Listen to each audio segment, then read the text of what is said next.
प्रभु यीशु मसीह के नाम में आप सब लोगों का स्वागत है। फिर से एक बार परमेश्वर ने यह मौका दिया कि हम आज के दिन इकट्ठे होकर परमेश्वर के वचन को मनन कर सकें।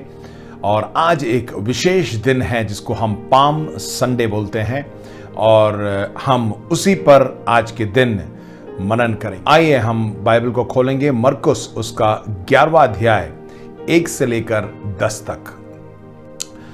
जब वे यरूशलेम के निकट जैतून पहाड़ पर बेतफगे और बेतनिया के पास आए तो उसने अपने चेलों में से 2 को यह कहकर भेजा, सामने के गांव में जाओ और उसमें पहुंचते ही एक गदही का बच्चा जिस पर कभी कोई नहीं चढ़ा बंधा हुआ तुम्हें मिलेगा, उसे खोल लाओ। यदि तुम में से कोई पूछे वह क्यों करते हो तो कहना, प्रभु को इसका प्रयोजन है और वह शीघ्र उसे यहां भेज देगा। उन्होंने जाकर उस बच्चे को बाहर द्वार के पास चौक में बंधा हुआ पाया और खोलने लगे। उनमें से जो वहां खड़े थे कोई कोई कहने लगे, या क्या करते हो, गदही के बच्चे को क्यों खोलते हो? जैसा यीशु ने कहा था वैसा ही उन्होंने उनसे कह दिया। तब लोगों ने उन्हें जाने दिया। उन्होंने बच्चे को यीशु के पास लाकर उस पर अपने कपड़े डाले और वह उस पर बैठ गया। तब बहुतों ने अपने कपड़े मार्ग में बिछाए और औरों ने खेतों में से डालियां काट काट कर फैला दी। जो उसके आगे आगे और पीछे पीछे चलते आते थे पुकार पुकार कर कहते जाते थे, होशाना, धन्य है वह जो प्रभु के नाम से आता है, हमारे पिता दाऊद का राज्य जो आ रहा है, धन्य है आकाश में होशाना। आमेन, प्रेज द लॉर्ड। प्रभु का धन्यवाद देते हैं इस वचनों के लिए। आइए हम प्रार्थना करें। पिता परमेश्वर, धन्यवाद आज के इस सुंदर दिन के लिए और धन्यवाद देते हैं इन वचनों के लिए प्रभु, जिससे हमें ज्ञात होता है कि यीशु मसीह तू यरूशलेम में तूने प्रवेश किया और वहां पर प्रभु लोगों ने तेरे नाम को ऊंचा उठाया। और आज के दिन भी प्रभु तू हमारे बीच में है, हम तेरा स्वागत करते हैं और तेरे नाम को हम ऊंचा उठाते हैं, तुझे कोई महिमा देते हैं, आदर देते हैं, क्योंकि तू उसके योग्य है। बाकी समय को तेरे हाथ में सौंपते हैं प्रभु। इन वचनों के द्वारा तू हमसे बातचीत कर, सुनने वाले हर एक भाई बहनों को तू छू ले। आज के दिन प्रभु हम तेरे वचन को मनन करते हैं, तू हमसे बातचीत कर। यीशु के नाम से प्रार्थना को मांगते हैं, आमीन आमीन। प्रभु का धन्यवाद देते हैं इन वचनों के लिए। हम यहाँ पे देखते हैं कि प्रभु यीशु मसीह जब यरूशलेम प्रवेश कर रहे थे उस वक्त जो है लोग वहां पर उसका स्वागत किया उन्होंने। और प्रभु यीशु मसीह, जैसे हम वचन में पढ़ा, गधे पे बैठकर जो है वो प्रवेश करता है यरूशलेम में और लोग उसके स्वागत में होसैना होसैना के गीत गाते हैं और उसको आदर देते हैं, उसको महिमा देते हैं। आज के दिन मैं आपके लिए एक वचन लेके आया हूं और इस वचन का शीर्षक है, यीशु तू मुझ में बैठ जा। आमीन। यीशु तू मुझ में बैठ जा। आज हमने देखा प्रभु यीशु मसीह जो है उस गधे पर बैठकर यरूशलेम में उसने प्रवेश किया। ये क्यों ऐसा हुआ, हम एक एक करके परमेश्वर के वचन के द्वारा हम देखेंगे। मैं आपके सामने 3 बिंदुओं को लेके आने वाला हूं और बड़े ध्यान से आप इसको सुनिए, आपका जीवन बदल जाएगा और आप जान पाएंगे कि परमेश्वर कितना सामर्थी है। आमीन। सबसे पहली बात देखिए, जब हम इन वचनों को पढ़ते हैं उसमें प्रभु यीशु मसीह एक गांव में है और अपने चेले से कहता है कि तुम दूसरे गांव में जाओ और बताता है कि जब तुम उस गांव में पहुंचोगे चौक के पास वहां एक गदही का बच्चा मिलेगा और उसको तुम खोल के लेके आना। देखिए, उस वक्त जब प्रभु यीशु मसीह ये कह रहे थे तो उन चेलों ने भी जो है चुपचाप ऐसी सुन लिया जैसे हम आज के दिन सुन रहे हैं। किसी ने कुछ सोचा भी नहीं। अब देखिए, प्रभु यीशु मसीह बड़े ध्यान से उसको बता रहे हैं, उस जो कि वो एक गांव में है और वो दूसरे गांव के बारे में बता रहा है और बड़े साफ तरीके से बिना किसी संदेह के वो बता रहा है कि वहां पे एक गदही का बच्चा बंधा मिलेगा और उसमें यह भी लिखा है कि उस गधे पे कभी कोई बैठा भी नहीं है। तो कहने का मतलब यह है, मेरा पहला बिंदु है कि हमारा परमेश्वर जो है हमारी छोटी छोटी बातों की भी चिंता करता है। परमेश्वर आपकी चिंता करता है। हम सोचते हैं कि परमेश्वर बड़ी बड़ी बातों के लिए ही हमारी चिंता करता है, परंतु परमेश्वर हमारी छोटे छोटी बातों की भी चिंता करता है। किसको मालूम था कि वहां उस गांव में जो है एक गधई का बच्चा होगा और उस पर कभी कोई बैठा नहीं होगा और वो बंधा होगा। उसकी वो सब मतलब परमेश्वर जो है एक एक चीज जो है साफ तरीके से बताता है। वैसे ही परमेश्वर हमारे जीवन में भी हर एक बातों का ध्यान रखता है, छोटी सी छोटी बात का भी वो ध्यान रखता है। बहुत सी बार हम सोचते हैं कि सिर्फ परमेश्वर जो है हमारे लिए बड़े बड़े कामों को करेगा और उसी की चिंता करता है, परंतु प्रियो मैं आपको बताना चाहता हूं कि परमेश्वर जो है महान परमेश्वर है। परमेश्वर हमारे जीवन में अद्भुत कामों को करता है। बहुत सी बार हमें मालूम ही नहीं पड़ता कि परमेश्वर हमारे जीवन में क्या क्या काम कर रहा है। बहुत सी बार हम अपने आप में इतने व्यस्त हो जाते हैं और परमेश्वर के कार्य को भूल जाते हैं। उदाहरण के लिए परमेश्वर हमें हर एक दिन सुबह उठाता है। कभी आपने सोच के देखा है कौन हमें उठाता है? हम अपने आप, हमारी नींद खुलती है और हम उठ जाते हैं। छोटी छोटी सी बात है। रात भर जो है जब हम सोते हैं तो हम जो है सांस लेते हुए सोते हैं, हम भूलते नहीं है सांस लेना। कौन हमारी सहायता करता है? परमेश्वर हमारी सहायता करता है। पूरी रात भर जब हम सोते हैं तो हमारी सुरक्षा देता है। कौन देता है? हमारा परमेश्वर हमें देता है। पूरे घर की सुरक्षा देता है।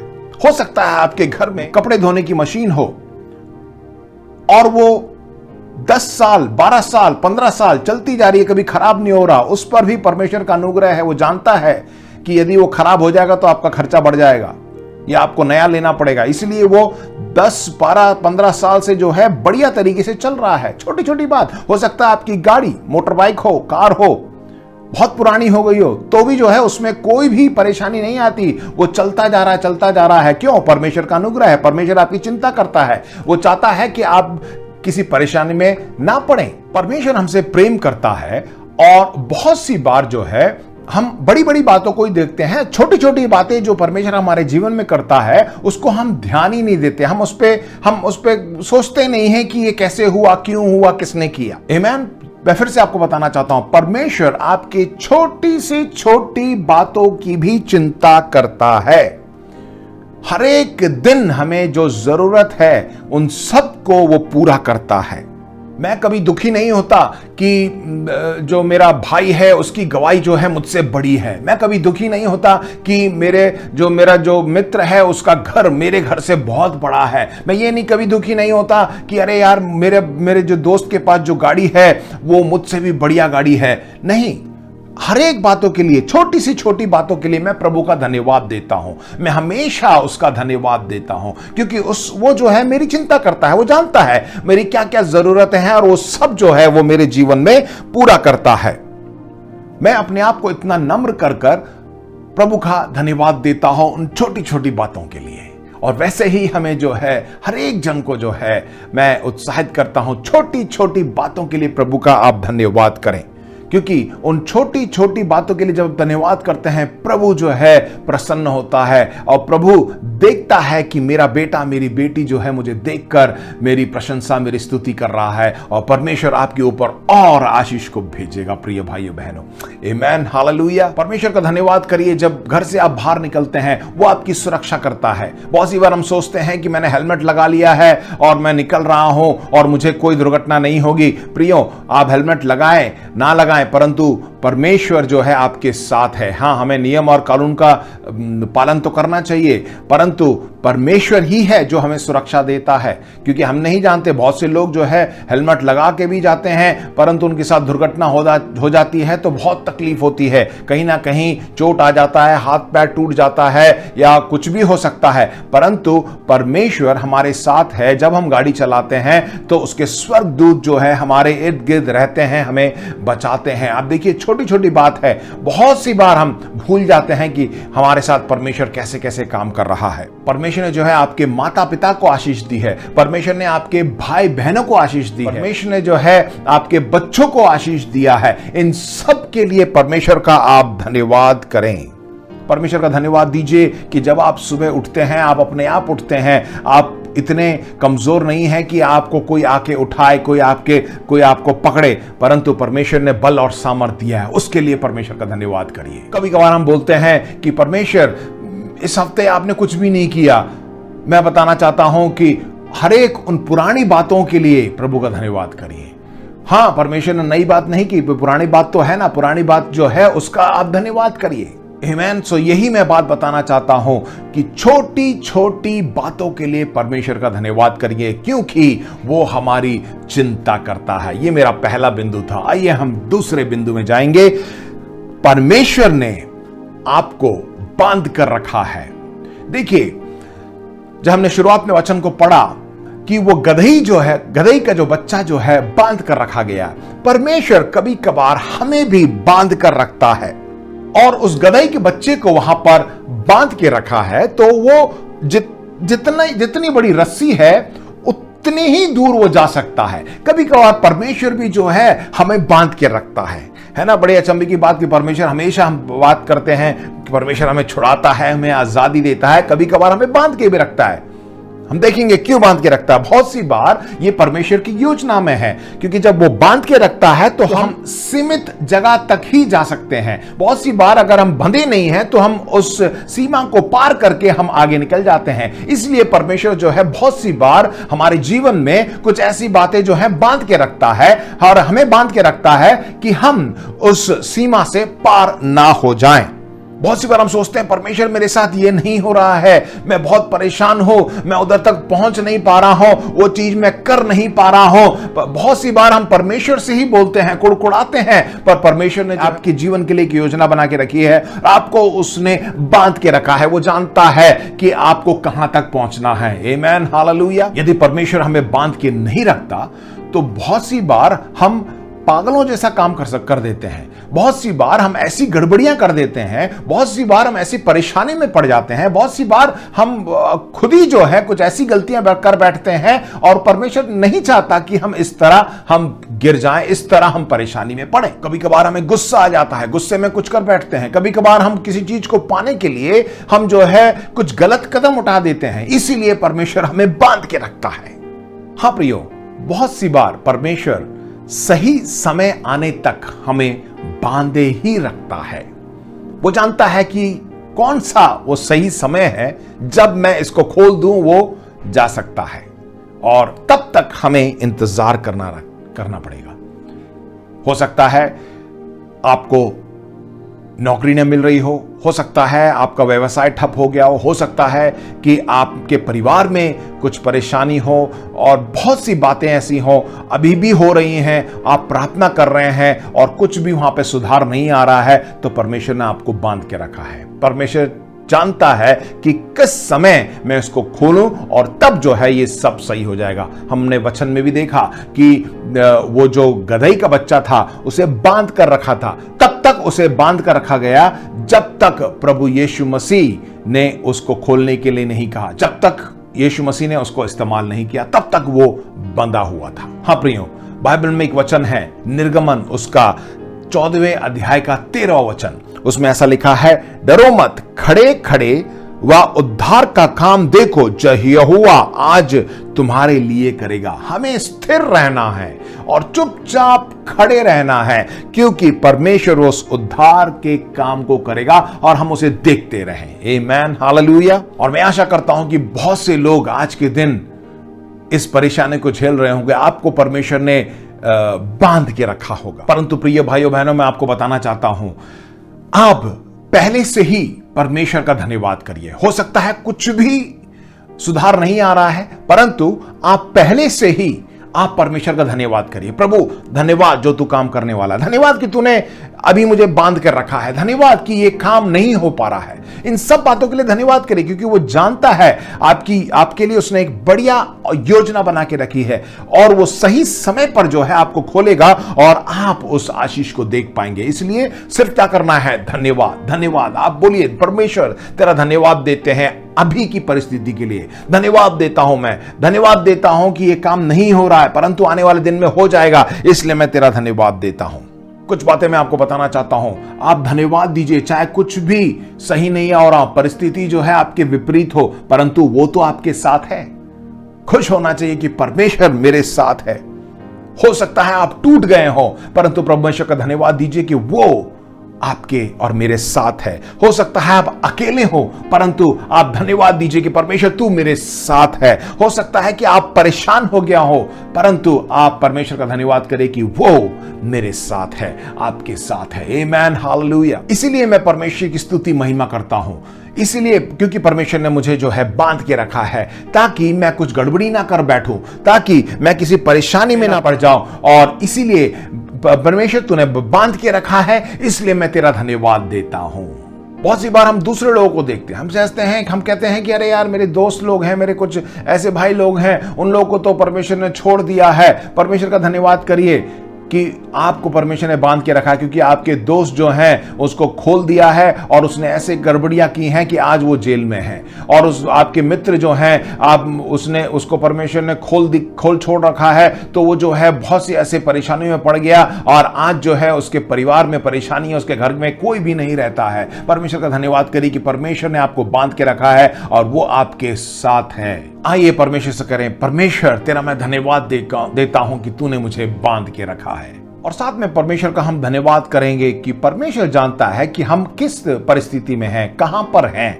अभी मैं सोचिए कि परमेश्वर कुछ नहीं जानता, परमेश्वर सब कुछ जानता है। यदि मैं कहूं कि मैं आपको जानता हूं, आपको बाहरी रूप से मैं देखकर मैं कहूंगा कि ये बहुत अच्छा व्यक्ति है, बहुत ही खुश रहता है, आशीषित है, परंतु मैं आपको अच्छी तरह नहीं जानता। क्यों? क्योंकि आपके अंदर जो परेशानी है वो मैं नहीं जानता। हो सकता है आपने उसको बाहर से नहीं दिखाया हो। वैसे ही जो है हम परमेश्वर से छुपा नहीं सकते।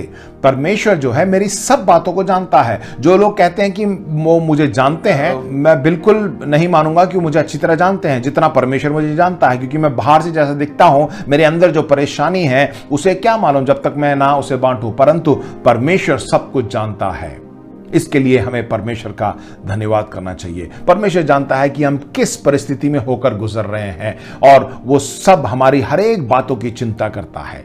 अब भी हो सकता है कि परमेश्वर ने आपको बांध रखा हो, पर वो अपने समय में और सही समय में आपको खोलेगा और आपको इस्तेमाल करेगा। बोलिए हालेलुया। ये कुछ ही दिन की बात है। हो सकता है मैं अभी बहुत तकलीफ में हूं, मैं रो रहा हूं, मैं संकट में हूं, मैं परेशान हूं।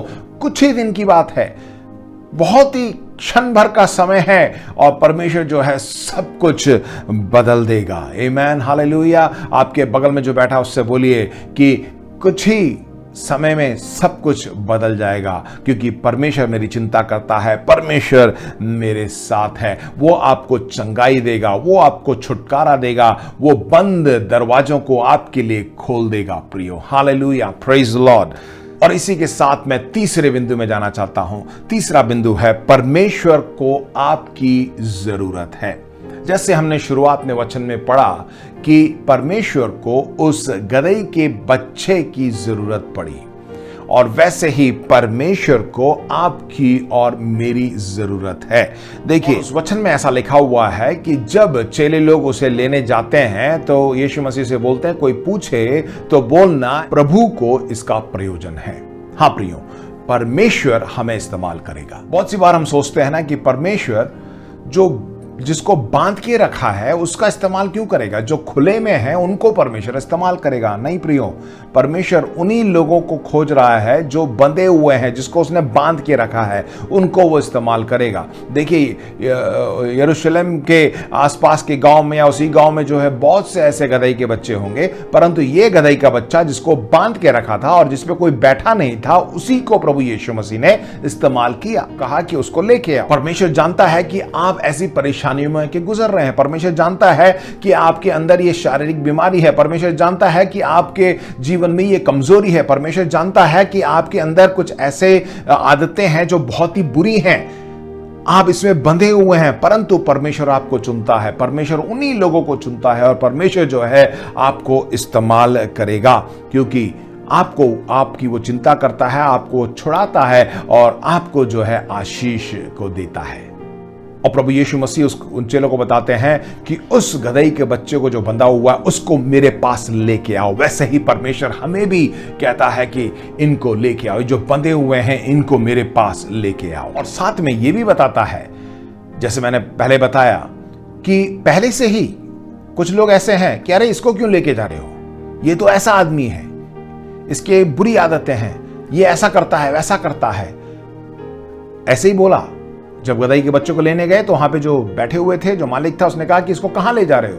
देखिए, जब उसने बोला तो जैसे चेलों को कहा गया वैसे ही उन्होंने बोला, प्रभु का इसका प्रयोजन है। यदि आप अपना नाम बोलकर उसको लेके आएंगे तो कुछ नहीं होने वाला। वहां पे प्रभु का नाम, यीशु के नाम से उसको लाया गया। यीशु के नाम में सामर्थ्य। जब हम यीशु का नाम लेते हैं तो कोई उसे रोक नहीं सकता। उन्होंने कहा हमारे प्रभु का इसका प्रयोजन है, तो उन्होंने छोड़ दिया। बहुत सी बार हम अपना ही नाम डालना चाहते हैं, हम सोचते हैं कि मुझे इसका प्रयोजन है, मैं इसको लाना चाहता हूं। नहीं, आप यीशु का नाम लीजिए। यीशु के नाम में सामर्थ है, उसमें अधिकार है।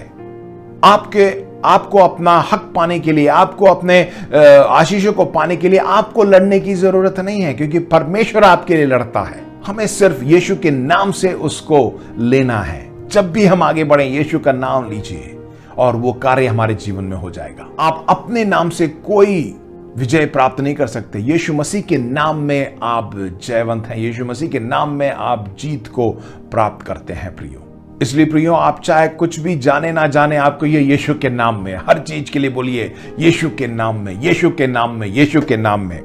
जब आप यीशु का नाम लेते हैं, नर्क जो है हिल जाता है। जब यीशु का नाम लेते हैं तो शैतान जो है डर जाता है। जब यीशु का नाम लेते हैं तो वो जादू टोना सब बैठ जाता है। जब आप यीशु का नाम लेते हैं तो हर एक बंधन टूट जाते हैं। प्रभु यीशु मसीह के नाम में वो सामर्थ है। प्रभु यीशु मसीह के नाम में सब कुछ हो सकता है। उस यीशु के नाम में कुछ है। प्रभु यीशु मसीह के नाम में कैंसर दूर होते हैं। प्रभु यीशु मसीह के नाम में हर बीमारी जो है से आपको छुटकारा मिलता है। यीशु मसीह के नाम में जो है हर एक चीज हो जाती है, असंभव जो है संभव हो जाती है। यीशु मसीह के नाम में वे सब लोग जो आपके बारे में झूठ बोलते हैं वो झुक जाएंगे। यीशु मसीह के नाम में वे सब लोग जो आपसे जलन करते हैं वो घुटने में टिक जाएंगे। यीशु मसीह के नाम में वे आपके सारे दुश्मन जो हैं आपसे डरने लगेंगे, वो दूर हो जाएंगे। बोलिए यीशु के नाम से, यीशु के नाम से और यीशु के नाम से। बोलिए यीशु के नाम में मेरी सारी आर्थिक तंगी दूर हो जाती है। यीशु के नाम से मेरी सारी बीमारी दूर हो जाती है। यीशु के नाम में मेरे बच्चे आशीषित हो जाते हैं। यीशु के नाम से मेरी सारी परिस्थिति बदल जाती है। यीशु के नाम में सब कुछ बदल जाता है। सिर्फ यीशु के नाम, यीशु का नाम, यीशु का नाम। बोले यीशु मेरे शरीर को छू ले। यीशु मसीह मेरे बच्चों को छू ले। यीशु मसीह मेरे परिवार को छू ले। यीशु मसीह मेरे माँ बाप को छू ले। यीशु मसीह मेरे भाई बहनों को छू ले। यीशु मसीह मैं जहां काम करता हूं वहां सब लोगों को तू आशीष कर। यीशु मसीह जहां पे मैं रहता हूं वहां पर हर एक को तू आशीष कर, यीशु के नाम से। क्योंकि हम उस सच्चे परमेश्वर यीशु मसीह की हम स्तुति आराधना करते हैं। हम किसी वस्तु को देख के आराधना नहीं करते। हम किसी हाथ से बनाए हुए चीजों को देखकर हम आराधना नहीं करते। हम किसी अन्य देवी देवता की आराधना नहीं करते, परंतु हम सच्चे परमेश्वर और हमारा प्रभु यीशु मसीह की हम आराधना करते हैं, जो कि सामर्थ है, उसके नाम में सामर्थ है। क्योंकि नीति वचन उसके 18:10 में ऐसा लिखा हुआ है कि यहोवा का नाम दृढ़ है और धर्मी उसमें भागकर सब दुर्घटनाओं से बच जाता है। और यीशु का नाम जो है दृढ़ गढ़ है। हम धर्मी जन हैं, जब ऐसी परेशानी आ जाती है, जब हम यीशु का नाम लेते हैं, वो हमारे दृढ़ गढ़ के समान है और वो हमें बचाता है, हम सुरक्षित रहते हैं। आमीन, हालेलुया। मैं आपको उदाहरण देना चाहता हूं। हम सब ने जो है न्यायालय देखा होगा और कुछ लोग वहां पे गए भी होंगे और कुछ लोगों ने टीवी पे भी देखा होगा। मैं आपको बताना चाहता हूं, न्यायालय में न्यायाधीश के आने से पहले वहां पे जो है एक व्यक्ति खड़ा रहता है और वो बताता है कि अब न्यायाधीश आने वाले हैं। तो जो है सब लोग खड़े हो जाते हैं और न्यायाधीश आता है और वहां पे अपने कुर्सी पे आकर जब वो बैठ जाता है तो सब वो उस न्यायालय में जो है वो जो भी केस है उसकी शुरुआत वहां पे हो जाती है। वैसे ही प्रभु यीशु मसीह हमारा न्यायाधीश है। जब प्रभु यीशु मसीह आकर बैठ जाते हैं तो वहां पे जो है काम शुरू होने लग जाता है। उसके बाद कोई भी बीच में कुछ बोल नहीं सकता है। और वैसे ही आज प्रभु यीशु मसीह हम पर बैठ गया है और जब वो बैठ जाता है तो वो एकदम ऐसा न्याय करेगा, एकदम धार्मिकता से न्याय करेगा। मैं आपको बताना चाहता हूं कि बहुत सी बार ऐसा लगता है कि शैतान मुझ पर हावी हो गया है और शैतान ने जो है पूरा कब्जा कर लिया है, अब वो केस जीत जाएगा। परंतु हमारा न्यायाधीश यीशु मसीह जब बैठ जाता ना है तो वहां पे धार्मिकता के साथ वो न्याय करता है। हमारे जीवन में जब प्रभु यीशु मसीह आके बैठ जाते हैं तो शैतान की शक्ति सबको टूट जाती है, क्योंकि प्रभु यीशु मसीह जो है हमारे लिए सही धार्मिकता का न्याय देगा। यशाया 66 के 1 में लिखा हुआ है, आकाश मेरा सिंहासन और पृथ्वी मेरे चरणों की चौकी है। हमारा प्रभु यीशु मसीह जब बैठ जाता है तो वो जो है न्याय करता है। जब प्रभु यीशु मसीह पहाड़ पर बैठा तो उसने पहाड़ी उपदेश वहां पे दे दिया। प्रभु यीशु मसीह जब उस गदहे के बच्चे पे बैठा तो वो यरूशलेम में उसने प्रवेश किया। पेंतिकोस्त के दिन में प्रभु यीशु मसीह यानी पवित्र आत्मा जब लोगों पर उतरा तो वहां पर जो है पवित्र आत्मा की सामर्थ देखी गई और लोग जो है अन्य भाषा में बोलने लगे। और बाइबल बताती है कि प्रभु वो हर एक के जीवन में बैठ गया और वहां पवित्र आत्मा के अभिषेक से वो भर गए। इसलिए प्रिय भाइयों ने आज प्रभु यीशु मसीह से कहे, प्रभु तू मेरे जीवन में बैठ जा, क्योंकि जब वो बैठ जाता है, जैसे हम वचन में पढ़ते हैं कि जैसे ही यीशु मसीह उस गदहे के बच्चे में बैठ गया तो वो गदहे का बच्चा चलने लगा। आमीन। यरूशलेम में जो है उसने प्रवेश किया। वैसे ही जब प्रभु यीशु मसीह हमारे ऊपर बैठ जाते हैं तो हम चलने लगते हैं। हमारी सारी जो दुविधा है, हमारी सारी परेशानी है, हमारी जो जैसी ये परिस्थिति है, सब कुछ बदल जाता है और सब कुछ चलने लगता है, क्योंकि ये प्रभु यीशु मसीह जो है प्रवेश कर रहे हैं। प्रभु यीशु मसीह हमारे जीवन को छू रहे हैं और प्रभु यीशु मसीह जो है सही न्याय को करने वाले हैं और प्रभु यीशु मसीह जो है आपके मंजिल तक आपको लेके जाएगा। हाँ प्रियो, आप दुखी मत हो, प्रभु यीशु मसीह आपके ऊपर बैठा हुआ है और आपका जो लक्ष्य पूरा होगा, आपकी जो जरूरतें पूरी होगी, प्रभु यीशु मसीह आपको आशीष देगा। आपके जीवन भर की यात्रा में प्रभु यीशु मसीह साथ में रहेगा। आप उसे पकड़े रहें और थामे रहें और किसी से कहें कि प्रभु यीशु मसीह मुझ में बैठा हुआ है। आमीन, हालेलुया। देखिए, फिलिपियों पहले अध्याय के 6 वचन में इस प्रकार लिखा गया है, तुम में अच्छा काम आरंभ किया है वही उसे यीशु मसीह के दिन तक पूरा करेगा। जो अच्छा काम आज जो शुरू हुआ है यीशु मसीह के आने तक जो है वो पूरा करेगा, वो पूरा करेगा। यीशु के नाम में वो पूरा होगा।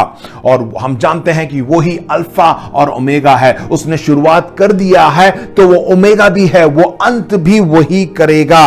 और आपको सिर्फ क्या करना है, बस यीशु मसीह को बिठाए रखना है, अपने ऊपर बिठाए रखना है और आपको चलते रहना है। हाँ प्रियो, तब यदि हम कहानी में देखें कि जब प्रभु यीशु मसीह उस गदहे के बच्चे में बैठ के गया और वो जाने के बाद हम कहते हैं कि अरे यार, ये जो यात्रा थी ये तो सही नहीं थी। क्यों? क्योंकि वो उस यात्रा के बाद प्रभु यीशु मसीह को जो है क्रूस पे चढ़ा दिया गया। प्रियो, मैं आपको बताना चाहता हूं ये क्या है। देखिए, हम जो है पाप में डूबे हुए थे।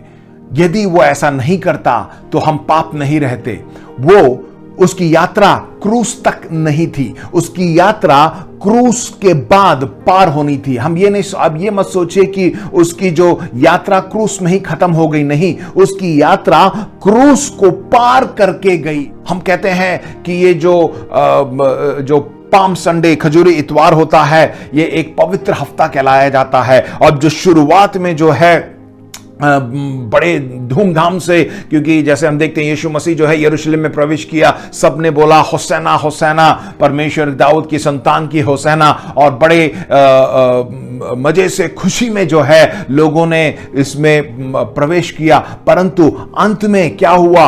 दुख। नहीं प्रियो, ये जो क्रूस है वो आपके लिए एक रुकावट के समान है, क्योंकि क्रूस के बाद ही जो है हम उस आशीष को देख पाते हैं, उस चीज को देख पाते हैं जो परमेश्वर ने हमारे लिए करके रखा है। ये क्रूस एक रुकावट के समान है। वहां पे प्रभु यीशु मसीह रुकते नहीं हैं, प्रभु यीशु मसीह उसको भी पार करके जाते हैं। देखिए प्रकाशित वाक्य उसका 5वां अध्याय 11 से 13 तक मैं आपको पढ़ दूंगा। उसमें ऐसा लिखा है, जब मैंने देखा तो उस सिंहासन और उन प्राणियों और उन प्राचीनों के चारों ओर बहुत से स्वर्गदूत का शब्द सुना, जिनकी गिनती लाखों और करोड़ों की थी, और वे ऊंचे शब्द से कहते थे, वध किया हुआ मेमना ही सामर्थ और धन और ज्ञान और शक्ति और आदर और महिमा और धन्यवाद के योग्य है। वध किया हुआ मेमना।